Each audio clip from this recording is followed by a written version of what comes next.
everyone. We are together. We are one. We're excited to be here with you today on this beautiful Sunday afternoon in New England.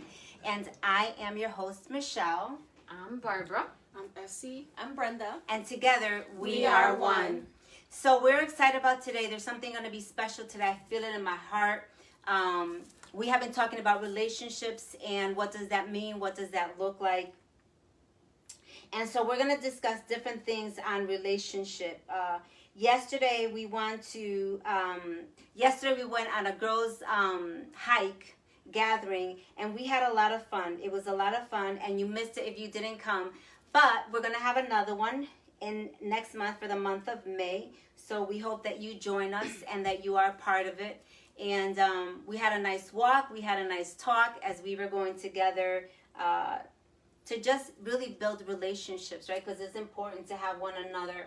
A lot of times we don't have relationships and we don't know what that really means, even though we should know what a relationship means, like, you know. So, Brenda, let me ask you. I'm going to ask all of you, but I'm going to start with Brenda. When you think of relationship, what comes to your mind? Covenant. Covenant? Mm-hmm. Okay, how about you, Esi? Love. And you, Barb? Unconditional love. Unconditional love. So does anything else come into mind as far as relationship? Togetherness too comes into mind. Okay. Connection, building together. Mm-hmm. I think the word help me also. Help me? Mm-hmm. Help me. Lord Jesus, we need a lot of help, right? We're in relationship with people, just everybody, not just us, but everybody.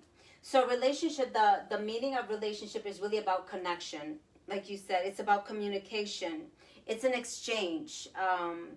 It's also marriage. It's a bond, but it's also a friendship. Mm-hmm. And sometimes, we have these connections, we have these communications, we have these relationships with family, right? Mm-hmm. With marriage, with friends, with co-workers, with children, with people from church, different connections, different relationships that we all carry, we all have. However, what is there in common? What is there in common when it comes to and this is something that came to me before today. What does relationship have to do? What does rejection? Does rejection fit in somewhere in between relationship? Would you say that even in a relationship, is there rejection? Mm-hmm. Yeah. Oh yeah. Right? Yeah. Mm-hmm. Definitely. So we know that we started with this talk show in December, right? And we talked a lot about childhood rejection. Mm-hmm. Right. And we talked a lot about how we all felt some type of rejection, right? Whether our parents meant to or not, or family members or situations, knowingly or unknowingly, right? Mm-hmm. We felt some type of rejection, right? Mm-hmm. Whether it was rejection of attention, whether it was rejection of love, whether it was attention of just even listening to you, right? We felt rejected by our peers, by our parents, by people from church, by bullied, kids from school. There was all this rejection going on. Right. So the Lord placed in my heart this morning, He goes, talk about relationship and rejection. Because the thing is, if we did not grow up in a healthy relationship with our parents and we were feeling rejected, how can we have healthy relationships growing up and when we get married or when we're dating someone? Does that make sense? Mm-hmm. So I'm going to ask the question again. How can we have healthy relationships, right, or trust anybody for that matter, if we did not have healthy relationships growing up with the people that we should have trusted, but they rejected us, they neglected us, or there was some type of trauma, or there was not love, they loved us, they didn't know how to love us? Or how do we even love in a relationship when we didn't know what love was supposed to feel like, right? Mm-hmm. So as we're gathering here today, yesterday we were together in a park and we kind of spoke a little bit about ourselves, right? We got to share who we were. Some of us share what we do. Some of us share what has happened to us. But we were united together as one, like building a relationship, because it's important for us. If I'm going to build a relationship with any of you, I need to know something about you, Right. so that I am able to know and understand why you may be the way you are, or that you're not, right? Why it may be hard for you to hug. Like, I know some people, I try to hug on them and they're like, right, Brenda? Yeah. And but why? So, and I'm saying that kidding around, but there's a lot of us like that. Some of us don't want to be touched, even though deep inside we want to be loved and embraced, right? Right. Because we all want love. Mm-hmm. But how can we have a healthy relationship with our family, with our children, with our spouse? Right. How can we have a healthy relationship? How can we even communicate with them if our family didn't communicate with us? Mm-hmm. We were not spoken to. I mean, we were not spoken with. We were spoken to. Mm-hmm. And there's a Or difference. at. Right. Right. That one was a big one for me. Why was that? Being spoken at, like, Right. you know, just like, So no one took the time to be like, come here. How are you doing? How are you feeling? You know, what's really going on? right. We didn't hear that. We heard, you know, you need to do this. Go do your homework. Go do, you know, go do the dishes. Go take a shower. Right. Go do this. Go do that. And if you don't, these are going to be the consequences, right? Mm-hmm. I think we all were told what to do and what not to do, because there was going to be a consequence. So how do you build healthy relationships based on what you grew up in and what you learned and what you saw? Because many parents will tell your children, you need to do this, you need to do that. But our children are not going to do what we tell them. Our children are going to do what they saw in Right. us, what they learned from us. Right. Mm-hmm. Not what we say, but what we do, what Right. they see Right. in each and every one of us. Mm-hmm. So yesterday we were able to get to know a little bit more about each other and kind of share some things. We share some stuff as far as relationships, as far as as far as marriage and family. You know, fathers, brothers, sisters, parents. Some of the things, not everybody. But when it comes to relationship, in the perfect world, right? What comes to your mind in a perfect world, in a relationship, Brenda?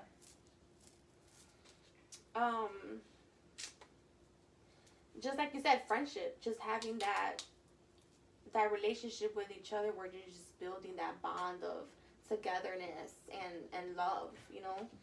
To me, relationship, just the word love just screams out, you know? Because I think it's so important, especially, you know, for the Lord, it's so important for us to love one another. That's what he said, right? He said, love the Lord your God with all your heart, all your might, and all your strength, and love the neighbor as you love yourself. But it's very difficult for us to have a relationship and love our neighbor when we really don't even love ourselves. Right. Because we did not receive that at home. Granted, our parents loved us, that, you know, their way of loving us was, you know, I provide a roof over your head, food on the table, clothing on your back. That's how I love you, right? No one embraced on us. No one showed us. So for you, it screams out love. That's what you said in friendship, right? How about for you, Esi? Esi's really thinking deep in here. Can you go back to? Okay, we're gonna go back to Esi in a minute. How about you, Barbara? I think when I think of like a good relationship, I think of listening to understand, because a lot of times with relationships, any type of relationship, there's this false pretense. A lot of times we build up our own walls and we assume instead of like trying to figure out and ask, as opposed to like, you know, giving the person the opportunity, and we really don't. Right. We cut people off, or we'll just like, you know, we don't give them the time of day, or That's so funny. you know, like we just feel like we know why the way the people behave towards us, or we just make false assumptions, or we make this pretense. We come in with a sense of pretense, and there's no room for listening to understand when you feel that way. You know what I mean? It's funny that you say that because right before you ladies came in, Brenda and I, Barbara, Brenda, listen. Brenda and Barbara, okay? B&B. B&B? B&B. So before you girls came in, Brenda and I were speaking about how, so there are some things that trigger us, right? Yeah. There are some things that really trigger, like make you, all of a sudden you're fine and all of a sudden someone says something to you and you feel like you're like the 4th of July, like the fireworks are going to come out, but not in a good way, right? It's true. You see all the spark coming out and the flame, but it's coming out of your ears, your eyes, your nose, your mouth, right? Yeah. And you're like, ooh, right? And I was sharing with her that I was having a conversation with a loved one and they cut me off right away. And that triggers me. Right? And so right away I get like, why do you keep interrupting me? Right? Yeah. Just can you listen to me? Why do you presume? So how can I have a healthy relationship with anyone if when I'm going to start having a conversation without you listening to me, without allowing me to finish my conversation, you just cut me off. Right. And you presume that you know what I'm going to say or what I'm going to ask. Right. And so that is something that triggers me, right? And so as I'm having this conversation with the other person, because I was triggered again and again, I was triggered about how they don't let me speak. Right.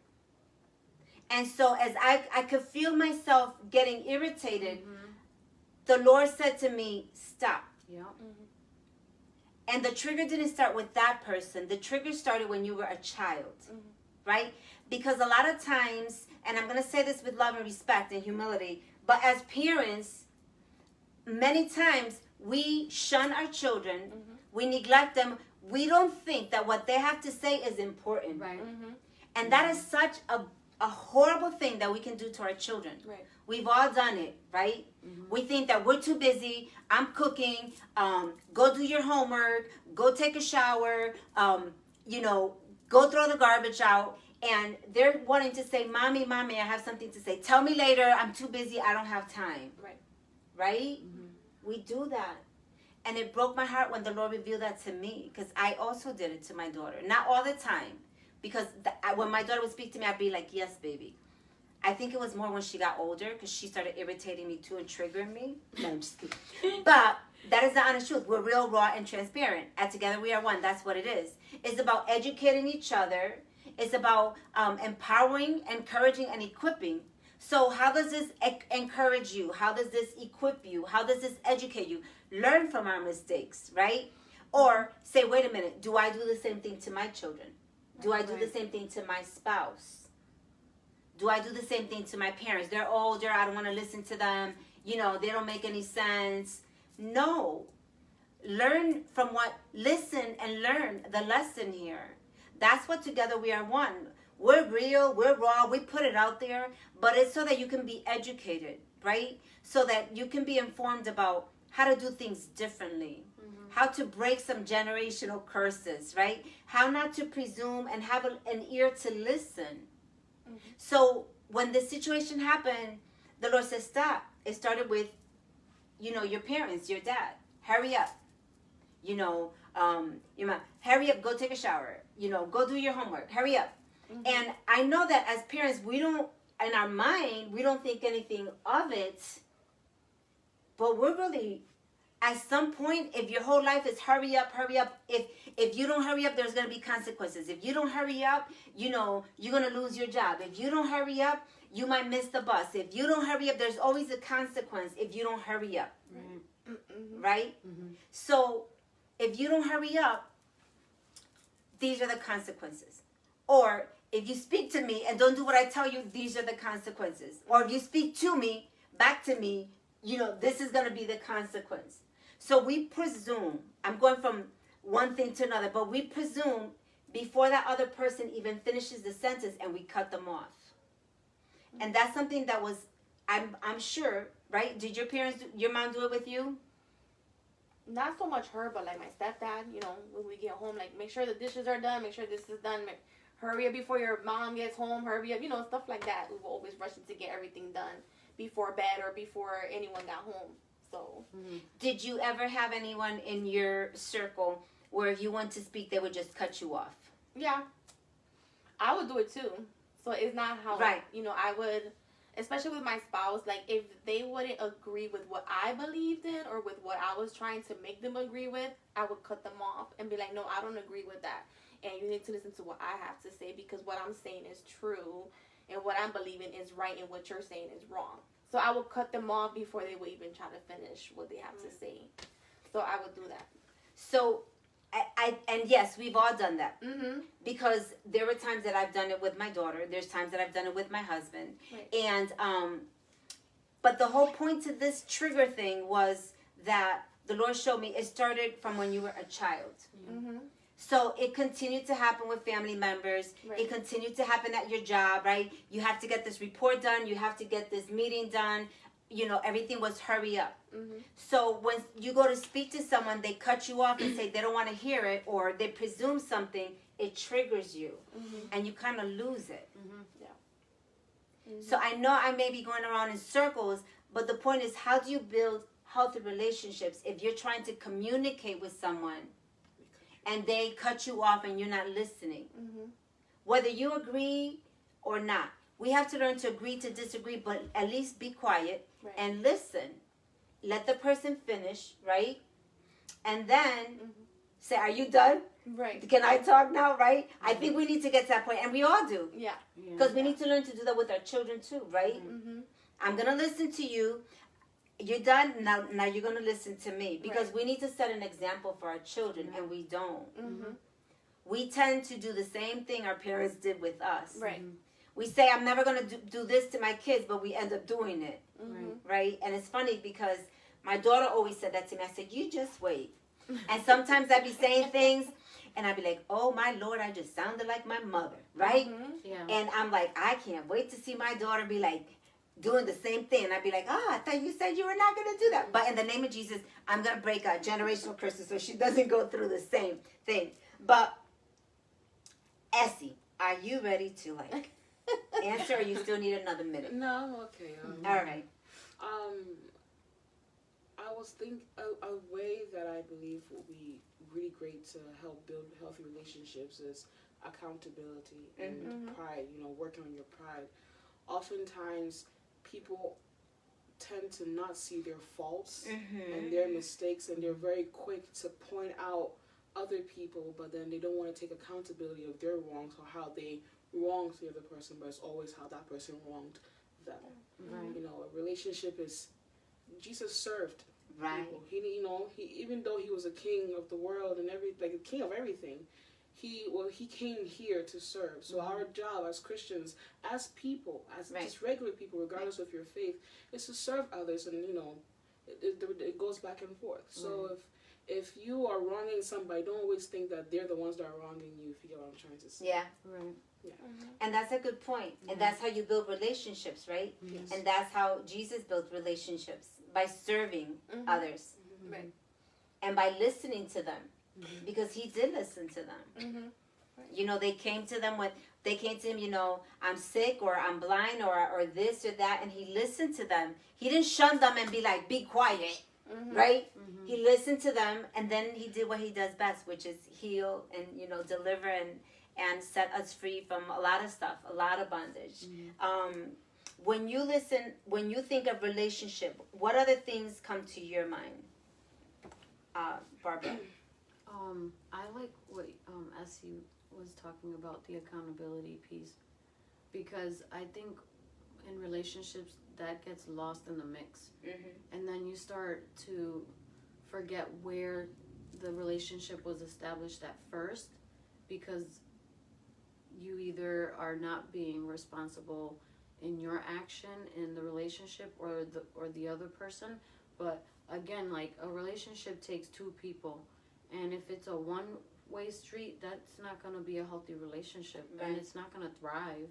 And there needs to be a sense of give and take. So that to me is very important.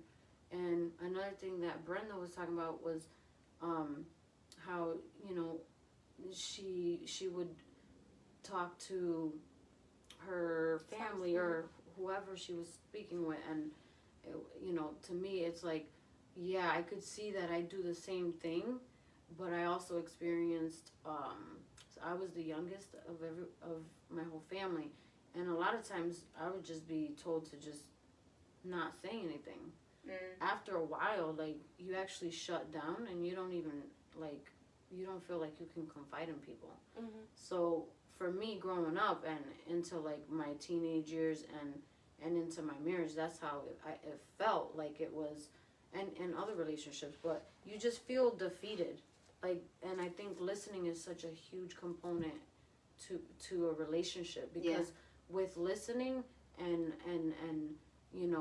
the back and forth of listening, like, that's a skill that you have to practice even today. Like, you still need to practice that. And I catch myself too doing it, and I'm like, let them talk so I can hear what they're saying, so I could understand, because at the end of the day, that bit of information that they might be holding back might be the reason why they don't feel like they can flourish within the relationship dynamics that you have with them. And it just makes them kind of hide, and go in their share. They shun, and and I think that's very true. I think that a lot of times when we are in relationships, because all we've known from our past, from our childhood, is for people to shun us away. We don't want to talk because we don't want that rejection. Again, it goes back to rejection. We don't want that rejection, so let me just stay quiet. Or I don't want your opinion, even though you may be saying it with a good intention, with good heart, but I don't want to hear it, right? We take it personal. We get offended to it. There are certain things that, we don't like, that it's too hard for us to listen to it, because it'll bring us to that place where we were vulnerable, but then hurt at the same time by the people that we were supposed to trust, by the people that we were supposed to build relationships, right? Because if you don't have a relationship with your children, don't expect them to be the best teenagers in life. Don't expect them to be amazing adults and parents when you didn't take out the time to listen to them, to, advise them, guide them, or just sometimes we know we have the answer, but we just want to be listened to. Or we just want a shoulder. We don't want you telling us. I know my daughter would say, you're not listening. I'm like, I'm listening. She would say, no, you're not. I said, I am. But her perception already was, I'm not listening. And the same thing had happened, when my husband, I know that he thinks that I'm not listening. I'm listening to you. But are you listening to me? It has to be vice versa. And it should be like that with everyone else, right? So my daughter always had her friends over. And I would have an ear and I would listen to what they were saying out here, but I would also listen to the hurt in their heart from where they came from, how they were there. And that's, listening is the key to be able to build great relationships. Listening to one another and respecting one another, right? We need to respect one another. A lot of times when we're shunned as children, rejected, we're not being respected. Our parents, right? Our ancestors, right? They have this bad thing. You need to respect me. I'm the oldest. I'm the elder. I'm the parent. Well, no, respect is not something you give. Respect is something you earn. Right. But we were brought up that, no, this is what I said. That's how it is. I'm the father, is what I say, and that goes. But the truth is, that's not how it goes. And then you start to rebel. Right. Because I remember I used to be too... No, give me any reason. Give me an explanation. I want to know. You do what I say. I'm the father. You respect. Well, no. Respect comes both ways.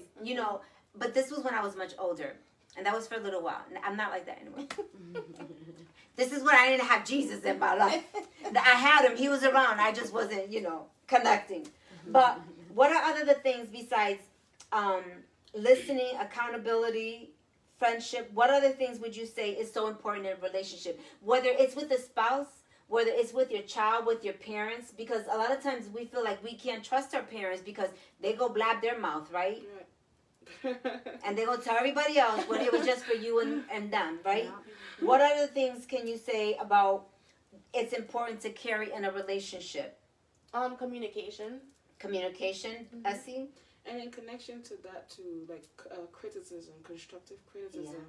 Oftentimes, people don't know how to handle constructive criticism because they grew up being criticized without being given that constructive aspect of it. So even though you're trying to say something or give them something that's going to be beneficial for both of you or for them, they see it as the time where they were torn down and not being rebuilt after that.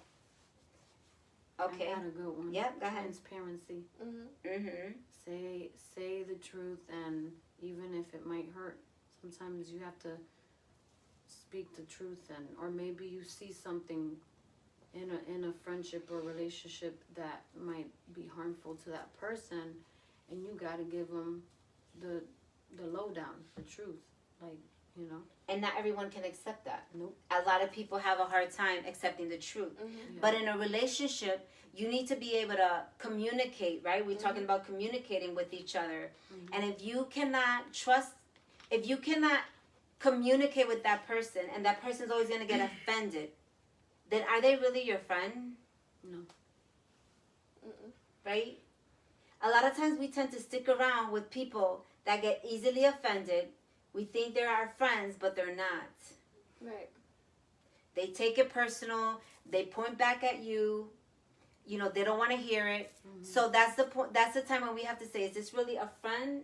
Is this really healthy for me, or is this toxic? Right? And a lot of times when we've been rejected as children, we want to be having relationship with people, and we know what we're looking for, but we tend to get caught up with the same things as when we were young, if that makes any sense. Like Right? the cycle repeats itself. It repeats itself. Right. So we talked about transparency, love, kindness, and gentleness, right? Accepting each other with our faults. Yeah. That's hard. Yeah. You know, I'm not going to always agree or like what you say or do, but I'm going to still love you and respect you and be here for you. And with love, I'm still going to share with you. And if you don't like it, that's on you. But if you love me and you know that my heart is pure for you, you're going to listen and pray about it. Go pray about it. I always tell people, you know what? Go pray about it. Yep. And there are times that people have said things to me and I didn't like it. I did not receive it well. But I had to go bring it before the Lord. I had to pray about it. I had to say, okay, if this is me, I need you to show me. And I need you to correct me. And I need to learn from it. Because that's how we grow. That's how we build relationships. If you really, truly care about someone, you don't stay quiet when you see that something's going to harm them or that is not healthy and good for them. They may not like what you're saying. They may not agree with you. But if we're going to be honest, we have to be honest in communicating with one another. We need to say everything in love. Sometimes it's not what we say. It's a lot of times it's how we say it. And that's an issue too. Because a lot of times we were yelled at, we tend to yell too. Instead of just speaking with kindness, gentleness, loving, right? Patience, peaceful. And we tend to just like attack. Right. Because whatever that person said, did, triggered us. And we need to learn to just stop, take a deep breath. That's what the Lord said to me today. Stop. Just stop, take a deep breath. Just listen. And then speak, right? Because that's what the word says, you know, be slow to speak, be fast to listen, and slow to speak. But we're always the opposite. We're very fast to speak and slow to listen. And that's why God gave us 2 ears and 1 mouth. Right. He gave us 2 ears so that we can listen. Listen, Linda. Listen, Linda. And 1 mouth. But our mouth tries to overpower the listening, right? Yep. Another thing is encouraging one another in a relationship, right? Yeah. Like I've had to work slowly in my relationship with my husband. There's a lot of things that, you know, God is still working in us. Our relationship with as spouse, husband and wife, and even our relationship with God, right? Our relationship with friends. You know, what triggers them, what not, what doesn't trigger them. How can I say this to them where they're not going to get offended or get upset? Why do they get upset and offended? That's where the friendship comes in, right? We share, we get to learn from one another without judging each other. That's how you build relationships. And just being able to come to a place that, listen, I know this is going to bother you, but this is what I believe. This is what I see. You may not agree with it, but just go pray about it. Because I don't want you to be hurt. I want you to be, healed and delivered. And, sometimes we're not listening. We hear. But there's a difference between hearing and listening. When we listen, we're being attentive. We're learning. We're being obedient. When we're just hearing, we just hear a sound. Right. And most of the time, we just hear a sound. We hear the other person blah, blah, blah, blah, blah, but we're not listening to the words that are coming out of their mouth. And we're not listening to the cry in their heart. Right. And that is huge in a relationship. That's why it's so important to listen. Listen, Linda. Listen. Being encouraging one another, right? So meaning, this was my point about my husband and I. So he likes all this action and all this like commotion. And when I was younger, I was like that, talking about movies. And now I just like peaceful, happy, loving movies. I don't like drama, all this blood, all this fight, all this anger. Yeah. I can't do that anymore. So he doesn't understand. But to God be the glory. God is working in all of us. He's come halfway, right? And he'll sit there and he'll watch a movie with me once a week on a Sunday night. Tonight's movie night. And he'll watch a loving romantic. To him it's stupid, but to me it's loving. But I just want him by my side, right? So that's what it's about, compromising. So if there are things that he likes to do, even though I may not like it, I will do it once in a while because I know it makes him happy. If he's happy, I want to be a part of that happiness, even if it doesn't make me happy. You know what I mean? Does it make sense? Yeah, right? That's like sacrificial love. Yeah.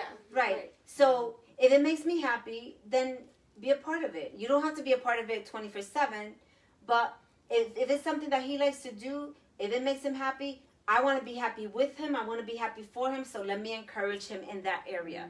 And that's what we should do with one another. It's compromising, it's sharing, and encouraging one another, supporting one another. If you have a great idea, it may be so stupid to you. But if you feel very passionate about it, let me encourage you. What can I do to help you?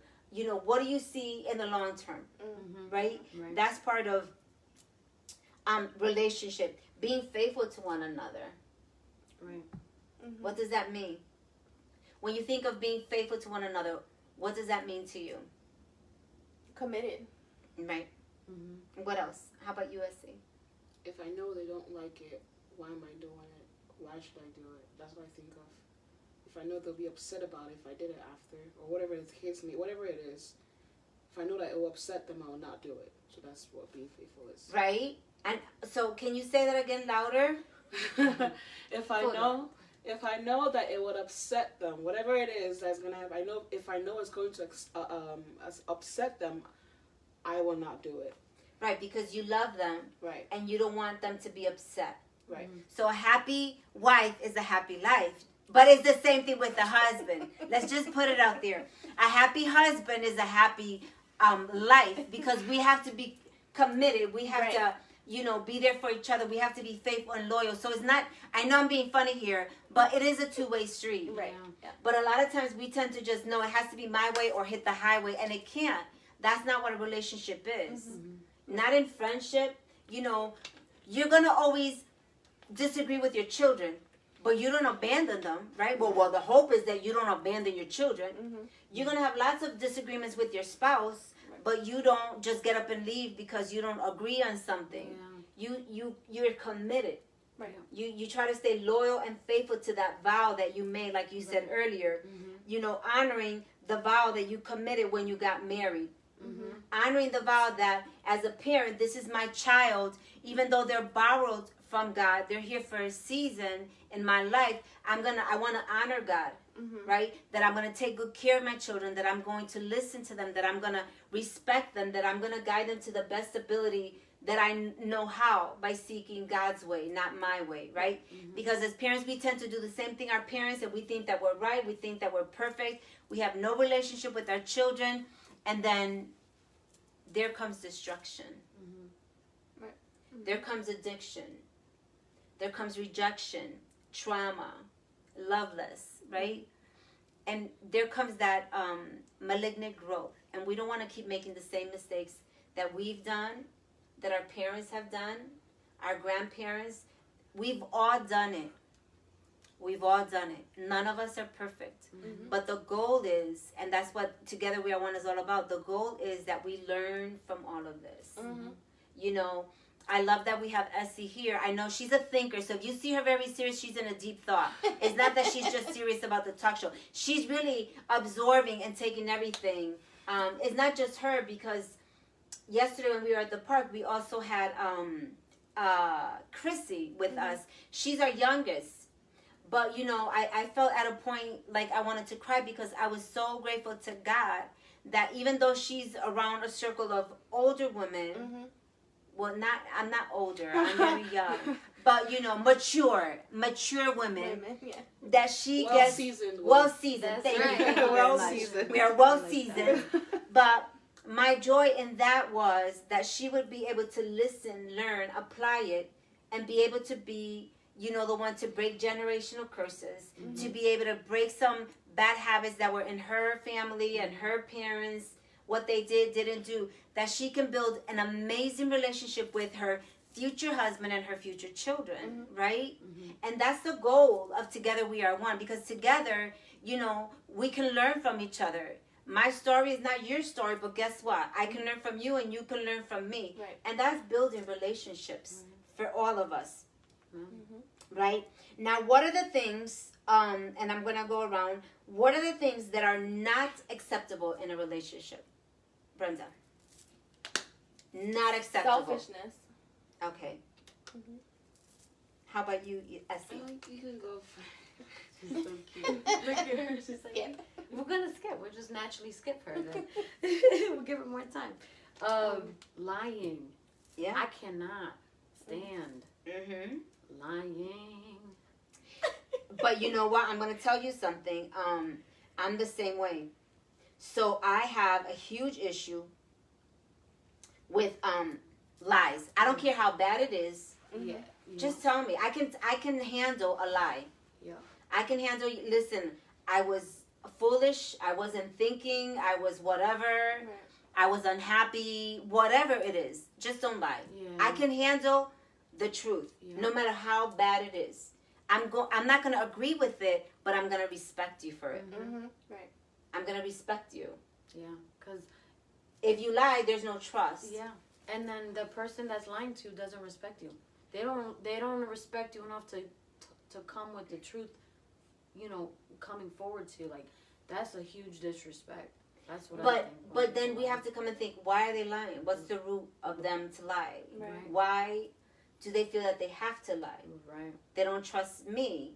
They think I'm gonna judge them if they tell me the truth, or I'm gonna condemn them if I tell them, look, you know, I'm not feeling happy. I don't feel like I'm in love with you anymore. I think I met someone and I'm attractive, and I'm just letting you know before something happens, so that either we get some help or I walk away from this, whatever it may be, right? Right. You know, going to your parents and say, look, you know, I was having a bad semester. My grades really are terrible. Instead of just turning that F to an A, right? Or I was feeling a lot of pressure. I'm not doing too great in school at this moment. That's kind of hard to say. But no, but it happens. But let's be true. Yes. Because that's one of the things that the Lord really hates is lying.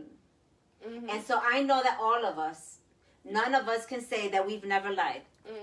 Because growing up, you know, we all lied. We lied about stupid stuff. We lied about, oh, it's just a little white lie. Or I'm going to lie because, you know, I don't want to get in trouble. I remember growing up, I would tell my mother, this is what I'm going to do, but I'd be telling my father a lie. Because I knew that if I told him the truth, he wouldn't let me go, or he would be yelling at me, or he would be upset, or he'd be like, blackety. You know what I mean? But, so I would lie to my father, which is horrible.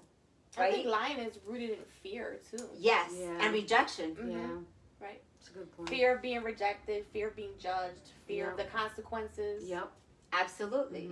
Mm-hmm. So there's a root to everything. Mm-hmm. And, you know, we just really, really pray that, you know, we pray for the viewers, we pray for those that are listening, that you will learn about what is, you know, what is being brought to you through this talk show. You know, where in the areas of your life have you been rejected, right? Where areas in your life have you been traumatized? Or that you have a malignant growth, whether it be jealousy, anxiety, fear, because all of this is rooted, and it will damage the relationships that you have in the future. Right. It will damage relationship with friends, with family, with your marriage, with your children, with your parents. So it's important that we keep sharing and inviting other people. If you're online with us, thank you. Keep inviting, keep sharing, keep joining us, because we all need this. You know, when we were yesterday at the park, I said, you know, I wish there was a group like this when I was younger. Right? Because as long as we say and we think, yeah, I trusted my mother, but did we really go and tell them everything? No, we didn't. As much as we love them, we were afraid that they were going to judge us or yell at us or not trust us or not let us go and be ourselves or be with our friends or be, you know what I mean? Right. And it happens to all of us. Essie, you want to say something?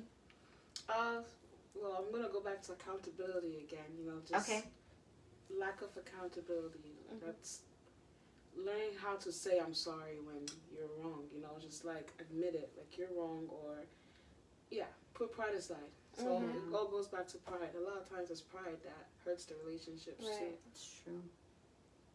Lack of accountability. I'm making notes here, you guys. Because it's very true, right? Not being honest with one another. If you say, you know, I'm sorry I made this mistake, and then you keep going back and you're doing it, then you're not sorry. Right. You know, you said you were sorry. It's not okay. It's not acceptable. Then we have to see what we're going to do about this. Either we get help or you get out. Right. And I'm not trying to be rude, but even in anything, in any situation, in your marriage, with your children, you know, children tend to lie again, because they have some kind of root of fear. But then we need to say, it's not okay that you continue to lie. Right. Why are you lying? I'm not giving you a reason to lie, right? Because I remember my daughter, when she was growing up, there was a season that she was lying. But for her, it wasn't that I was giving her a reason to lie. For her, and some people, it's because they're looking for attention. They're looking for attention. And a lot of people will lie and believe their lies because they're looking for attention. If you don't have your father there, if you don't have your mother, let me lie about this. Maybe they'll listen to me. Maybe they'll hear me. Maybe they'll give me what I want. They're trying to get attention because they want to have a relationship with you. And let me tell you, children like accountability, but children also like discipline. They like structure. They need structure. We all need accountability and structure. We all need to be able to listen, learn. We need to be, you know, respect one another. It's very important in a relationship, right?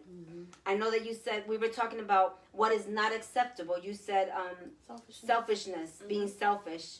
You said not lying, right? And you said lack of accountability. I think some of the other things, what are some of the other things that you can think of in a relationship that are not acceptable? Abuse. And what kind of abuse, if you think about it? Any kind. Because, right, but a lot of times people think abuse is if you're being beaten. Right. Emotional abuse. Yeah. Verbal abuse. That should be a big no in any relationship. Right. Whether it be in church, friends, spouse, even your own children can be abusive in the sense where they try to manipulate you and try to, you know, rebel in unhealthy ways where they're trying to control situations for you to be guilty and do what they want from you. Because they learn from what they see. Right. And that's not acceptable. What are some of the other things that you can think of that are not acceptable in a relationship? That's a good one. So, I'm trying to think. I have one I can... Go ahead. Yeah, you go. I'm Yeah, going to think about first it. See, now you're going to give her time. No, it's your turn. Yeah, you go. Cheating. Very good. Cheating, Right. regardless, physical cheating, emotional cheating, just cheating in general. Mhm. It's like, what can you get from other people that you couldn't come to me for? Right. Right. Absolutely. That's what I said. Don't cheat on each other. Another thing is disrespecting one another. Mm-hmm. Mhm. We tend to think that it's okay to call you stupid in front of people, Mhm. or it's okay to yell at you in front of people, and it's not okay. Mm-hmm. Mhm. Talk to me with love. I may have said something or done something foolish, but if we get foolish with each other and start behaving the same way, how is that going to do us any good?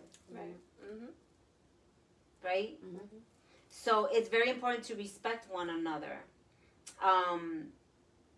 You were going to say something else, Esi? Oh, no. Oh, no. No? I think I was gonna say what you said. Disrespect. Yeah. Mm-hmm. Just treating each other as equals and not trying to be overbearing in the relationship. And I don't know. It's like you have to be able to respond respectfully towards one another, Right. whether you're whether somebody's wrong and the other person's right. It doesn't mean that you have to scoop down to that level of Right. disrespect that you're name calling or you're that's a huge one. Disrespecting each other, that's not cool. Right. Mhm. Another thing is not being jealous of one another. I don't know if I said that. No, you didn't, but that's a good point. Mhm. We should not be, and I'm so like into them, I forgot about all of you, I'm sorry. But we should not be jealous of one another. Mhm. We should celebrate one another. Yeah. We Right. should be happy for one another. A lot of times we say, yeah, I'm happy for them, but we're like, well, why did they get a nice car and they got a house and I'm still stuck with this or that? No, if that's your friend, if you truly love them, be genuine, right? Yeah. Mhm. Be genuine. Mm-hmm. And love with an unselfish love. And give without expecting anything back, Mhm. right? That's what a Yeah. relationship Yeah. is.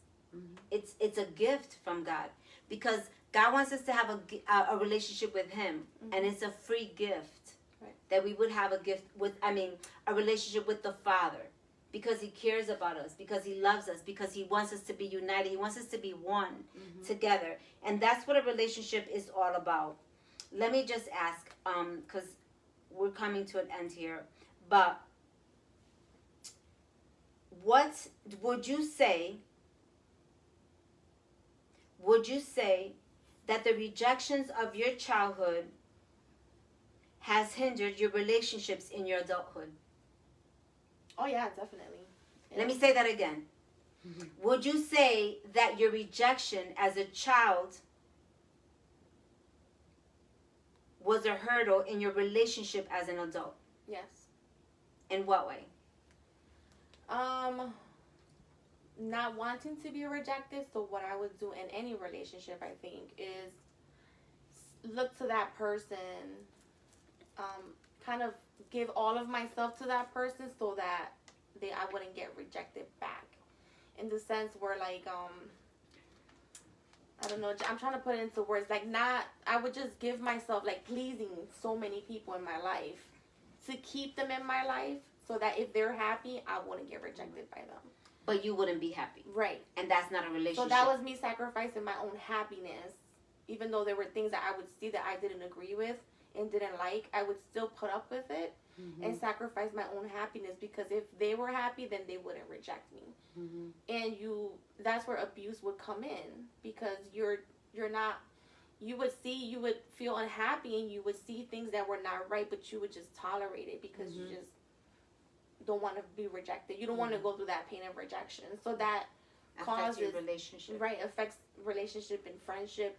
Because even with friends, sometimes I would see things that were toxic in them and I won't say nothing. I would just serve them and be there for them and just make sure that they were okay so that I wouldn't lose that friendship. Oh, wow. You know? You were a people pleaser then. Right. I was like that too. How about you, Barbara? I'm going to ask the question again because it's important that we listen, right? How did your childhood rejection affected your adulthood relationships? Like Brenda was saying, is that in her relationships that she gave more than what was reciprocated to her. So for me growing up, I felt like I had to like almost like overcompensate for the relationship in order to feel some type of like like you're pouring into that empty vessel, and there's nothing balancing it out except for what you're pouring into. And on top of that, I would invest in relationships that were not good quality.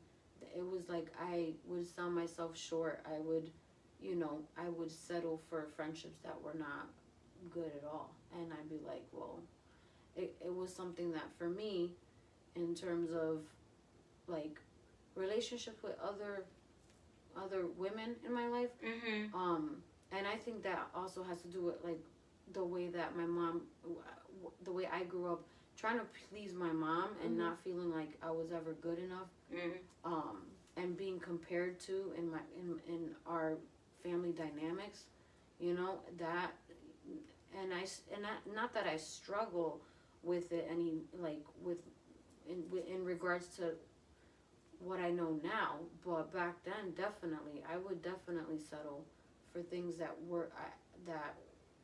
I deserved better. And so for me, it was more of like, oh, let me do this so that they could feel like I love them. I don't know. It was just very one-sided. Which was really compromising your joy and peace as well. How about you, Esi? I know that you're, one of the young girls, young ladies, but do you believe that this has been an issue in your life? What you felt rejection as a child, how did it affect you in your relationships with people, friends, family as an adult, as a young adult? I'd say now it's getting better in the sense that I'm able to say no when I want to say no. Good. Not because and not find myself in situations I do not want to be in because I don't want the others to think ill of me. As a child, I'd say I was rejected by my peers at school. At home, I was loved. Everybody loved me. The neighborhood, everybody knew who I was. But once I went to school, things were a bit different for me. So I grew up trying to please my friends a lot. And my mom and my sister would call that out whenever, like, why are you always doing this for your friend? When I tell you to do it, you don't want to do it. But when your friends say do it, you do it. And that I know that very well. Right. When your family members say, you're used to them. But it's like because I didn't really get that attention and love that I wanted from my friends. I was always putting myself in uncomfortable situations, like for example, doing their homeworks for them, or getting into fights for them because I just wanted to be a part of them. And I'm growing up. I'm around well-seasoned women who are teaching me, very much. and it's teaching me to say no when I want to say no. But that's how rejection in my childhood affected me up until now. Esi, with the conversation that you heard here today, how do you think moving forward, what are some of the things that you would do differently in new relationships or in your relationship with your future children or spouse?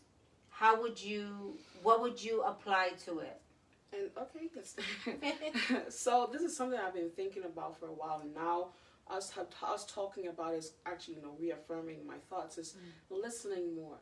I tend to I'll listen to you, but I just listen to what words I want to hear. Right. And then while I'm listening to you, I'm also making my own argument in my head, ready to fire back, But I also want to take the time to actually sit down, listen, digest what you're saying, and then bring my two pieces in. That's one thing to, like, it's a pride issue.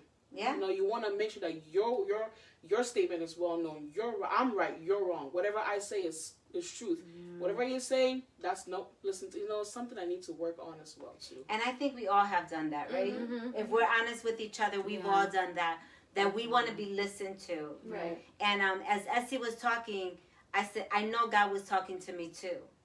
Because as she was sharing her emotions about not pleasing those that she loves at home or that love her at home, but she wanted to please those out there, because she was still missing something. Right. And it just shows me that, as much as we love our children, if there's just one parent at home, that child's always going to feel like they're missing something. And they're always going to want to be pleasing someone else. Because they know that at home you're loved. If you need anything, they know that you're going to do it for them. Right. But the people out there, you may not get them to do it. So you're going to please them, help them, be there for them, and forget about those at home. And so thank you for sharing that, because it really has opened an ear in me and has helped me understand something that I might have known but didn't. Sometimes we know things here, Right. but then we have to bring it to our heart and try to understand why and where it stems from. And I really got a revelation from that. So I'm so glad. It's a heart. I'm so glad that she shared that. Yes. That was really a blessing. I don't know if you caught that, that. Yeah, definitely. Because I think we all tend to do this. I want to share one more thing, and then we're going to be closing. But there are many relationships. Please listen. There are many relationships that are hollow. Listen. Please listen. Many people will say and think that they have that the relationship is empty, but there is a difference. Please listen. There is a difference between hollow and empty. And there's a lot of relationships that we carry that are hollow. They may, and not empty. And the difference between hollow and empty is that hollow doesn't have a bottom to it. It keeps going.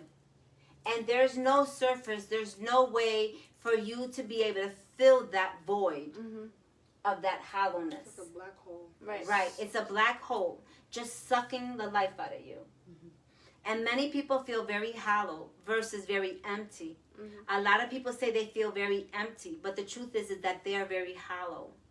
Because that empty, if you have a glass and it's empty, there's still a way to fill that up. There's still hope to bring love in there. There's still hope to bring understanding and communication.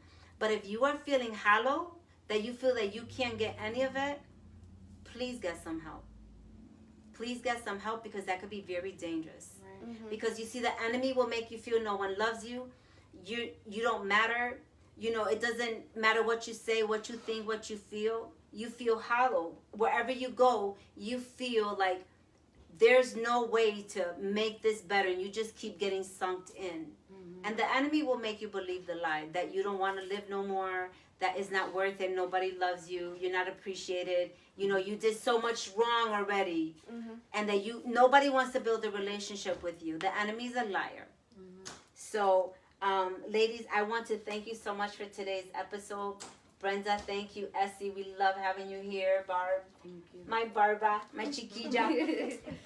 Thank you for all of you that watched us. I pray that this blessed you today, that you remember going into relationship, what really, really matters. Remember that, listening is important. Accountability, trust, loyalty, patience, transparency, being loving, kind, and gentle, being patient and peaceful. Helping each other, encouraging one another, support each other in any way, be faithful, apologize, don't be prideful, honor the vow that you committed, because if you don't honor that vow, you're simply cursing yourself. When we make a promise and an oath before God and we break it, we're cursing ourselves. Not to mention we curse that other person and our children. Things that are not acceptable. Do not judge, do not disrespect, do not be boastful, do not be jealous, selfish, do not lie, do not cheat, do not offend. Lack of accountability, make sure you hold them accountable. Do not abuse verbally, mentally, physically, emotionally. Just don't do it. And if you're feeling hollow, please get some help. I am Michele. I'm Barbara. I am Esi. Brenda. And together we are one. And we pray that you have a fabulous week here in New England. It's supposed to be great on Tuesday, I believe. It's supposed to be in the 70s. So go out there, get some vitamin C, D, vitamin D. And we will see you next week at 3 o'clock. Remember, starting in May, we are going to go on Friday evenings. Friday evenings, starting in May for the month of spring and summer. We're going to be in the evening. Friday evenings is going to be our show, not on Sundays. We know that all of you are out there on the beach enjoying your time, so we want to make sure that you don't miss us. Make sure to share, invite others, and we'll see you next week. Have a great week, and God bless you. Bye. Bye-bye.